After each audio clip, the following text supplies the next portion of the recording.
The fundamental elements of Toyota's Aygo may not be unique, but the way they've been packaged certainly is. In second generation form, this little city car gained a bit more personality and attitude, an evolution built upon by this usefully revised version. It's more flexible to drive, more media savvy, and more Aygo. As ever, the Aygo features a 1-litre 3-cylinder VVT-i petrol engine, although Toyota's keen to tell us that this unit's been extensively overhauled as part of the switch to Euro 6.2 specification. Lots of tinkering has gone into improving mid-range pulling power, which means you won't have to change down quite as often if you're darting for a sudden gap in traffic. Plus, pulling away in first and second gear is now slightly easier. Efficiency is better too. Despite the switch to the more stringent WLTP official stats recording process, this Toyota is just as clean and frugal as it was before. A manual version can manage 68.9 mpg on the combined cycle and 93 grams per kilometre of CO2, and the alternative X-Shift robotised manual variant gets pretty close to those figures too. This showing makes this car about 20% cheaper to run than most of its rivals, and that's something that's helped hugely by the fact that this car is so much lighter than most of them. Of course, you can't have everything. The extra torque I just mentioned is welcome, but the normally aspirated power plant still doesn't develop very much of it.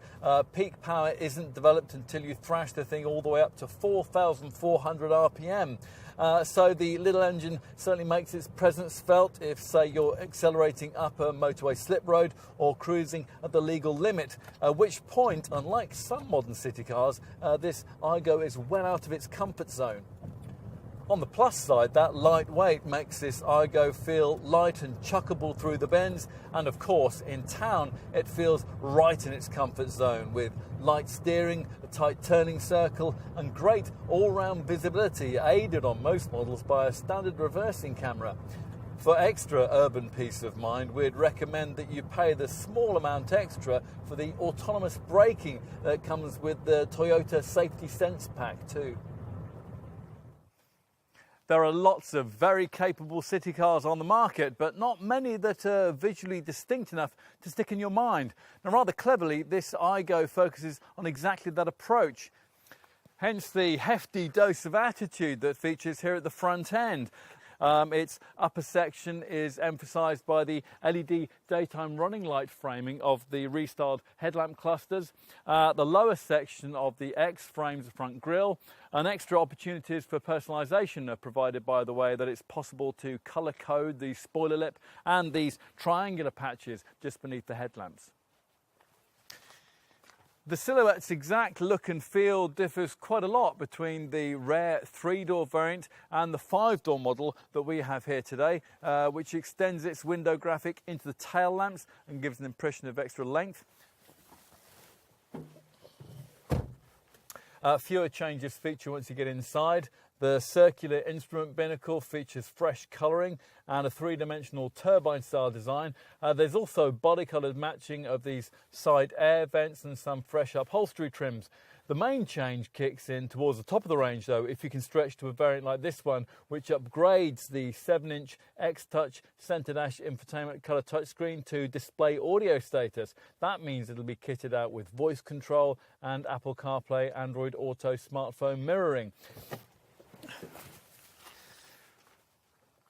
So, time to check out the rear seat.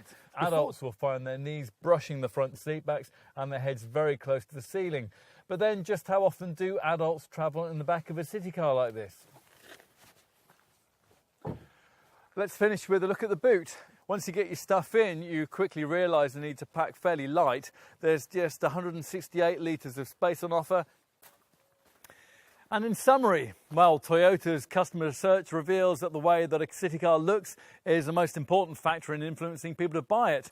To be frank, though, the market's known that for some time, so it's surprising that more brands in this segment haven't taken this reality more to heart in designing interesting and visually expressive contenders in this class. Now, Toyota has, and that's why this Aygo, the sector's third bestseller, regularly racks up more sales and apparently more complete entrants in the segment.